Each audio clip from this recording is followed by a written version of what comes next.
Kamusta kayo? Ito si Direk Boboy, tagahatid sa inyo ng kwentong Pinoy. Please like, share, and subscribe. Help me reach 2,000 subscribers.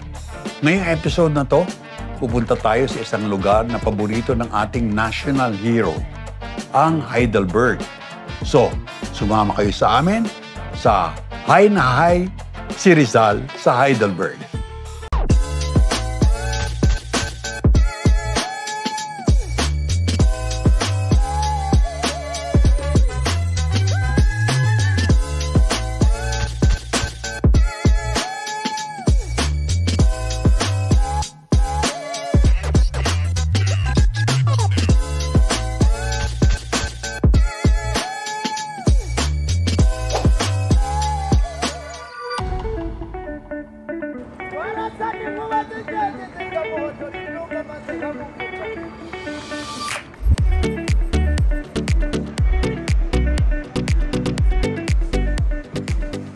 Pumunta kami sa Heidelberg, Germany, mula sa Frankfurt.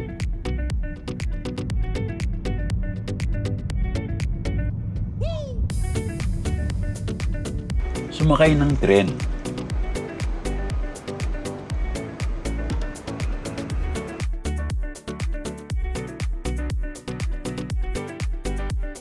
Ang Heidelberg ay historically significant para sa mga Pilipino. Dito tinapos ni Jose Rizal ang kanyang nobelang Noli Me Tangere na nagtulak ng revolusyon laban sa mga Kastila.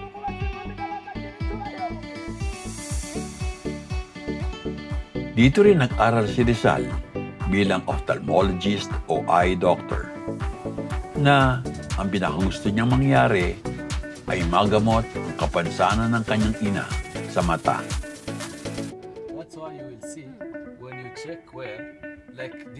Maraming naging kaibigan si Rizal dito at hanggang ngayon ay pinararangalan siya bilang bayani ng mundo. May estatwa,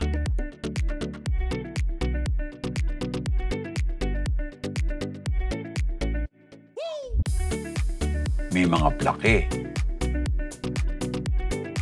may mga preserved sites kung saan siya nagtungo.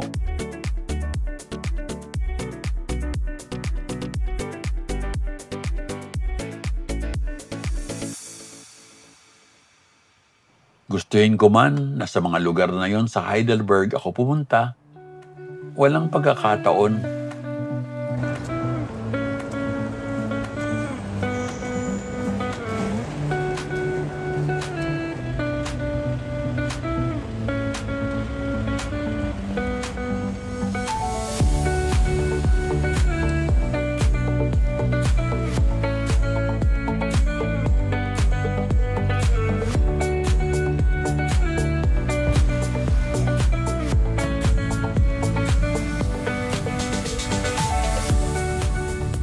Pumasyal ang grupo namin sa Heidelberg Castle.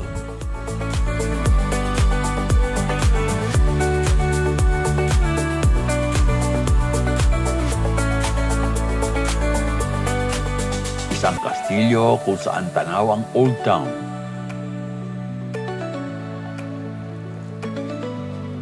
Kung saan marahil, si Rizal ay nagpasyal at nakakuha ng buwelo para tapusin ang kanyang pag-aaral at later on, ang kanyang nobela.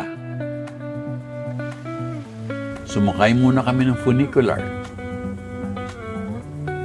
Sakayan na parang tram na ginagamit sa mga incline ng burol o bundok.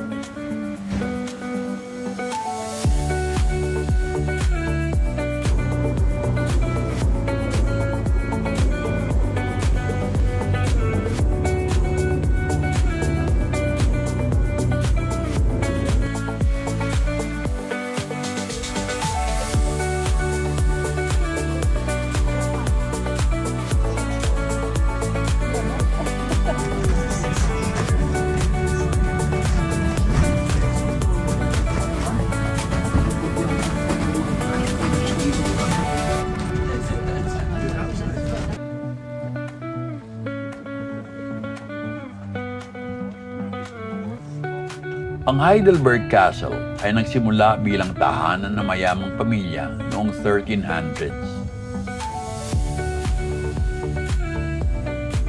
Nag-iba-iba na ang anyo nito.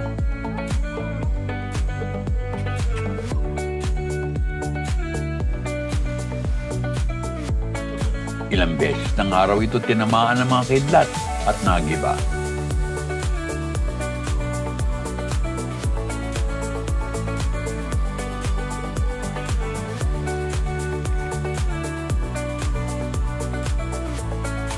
Nagpunta muna kami sa pinakatuktok ng burol, kung saan marami kaming nakitang mga modern artworks.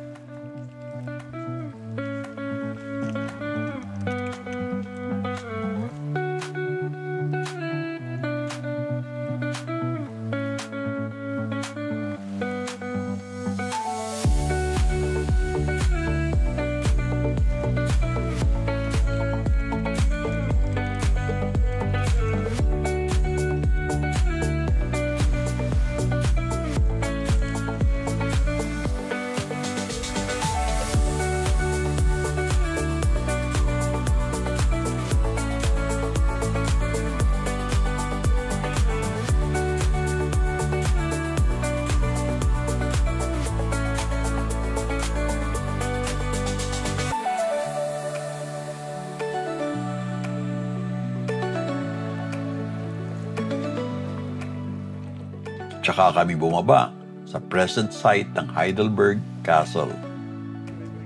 Ayon sa mga datos, may mga 1 million visitors ang pumupunta dito every year. Although ang Heidelberg ay isang university and residential town at marami rin silang livelihood, tourism ang pinakamalaki nilang pinagkakakitaan. Dahil nga sa mga taong love mamasyal, mag-osyoso ng mga tanawin, at humigop ng kasaysayan.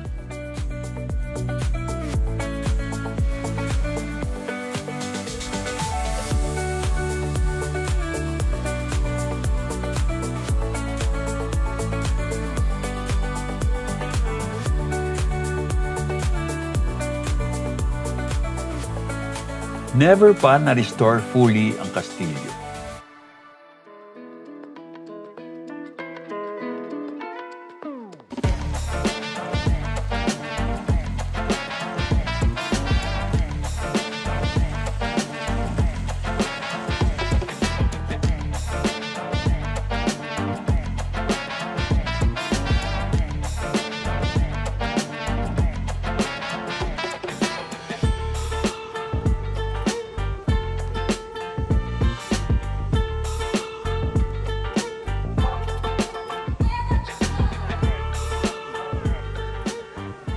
Pinasok ko na lang ang kanilang apothecary o pharmacy museum.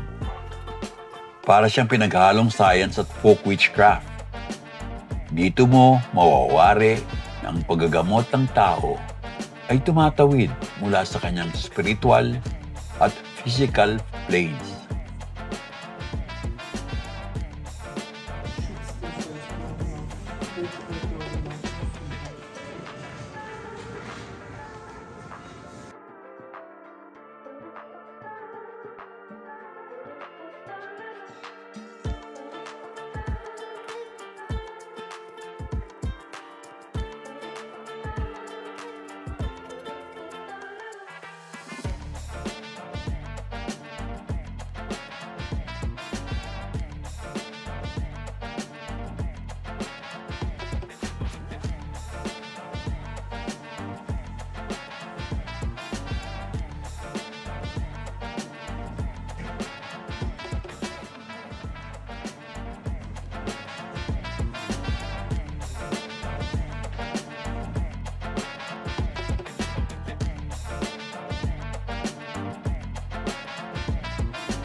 Sumilip din ako sa wine storage nila.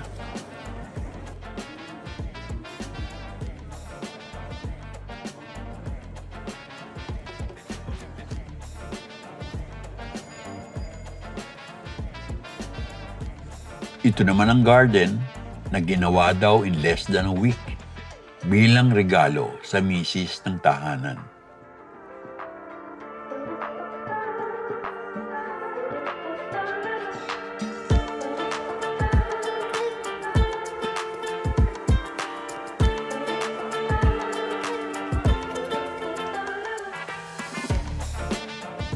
Dumaan din kami sa old part of town.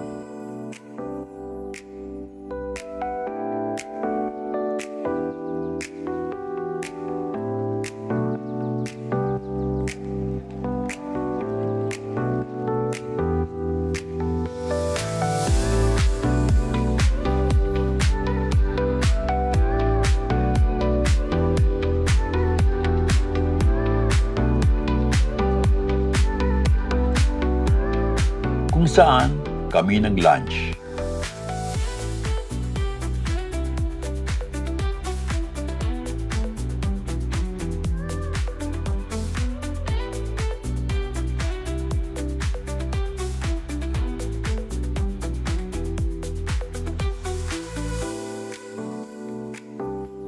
Ako naman, namili ng konting Christmas decor.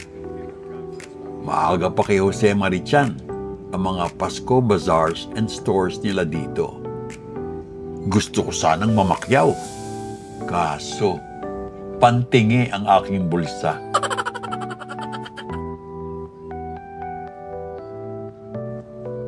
Pero, masaya ako sa aking choices.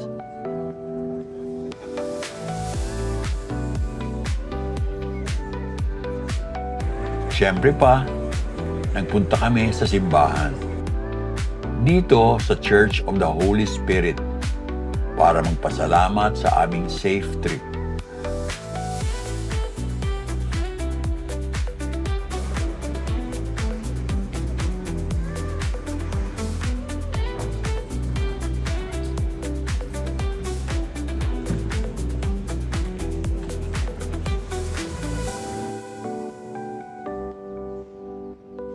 Nagsulat si Ara, isa sa aming kasama, ng kanyang petisyon.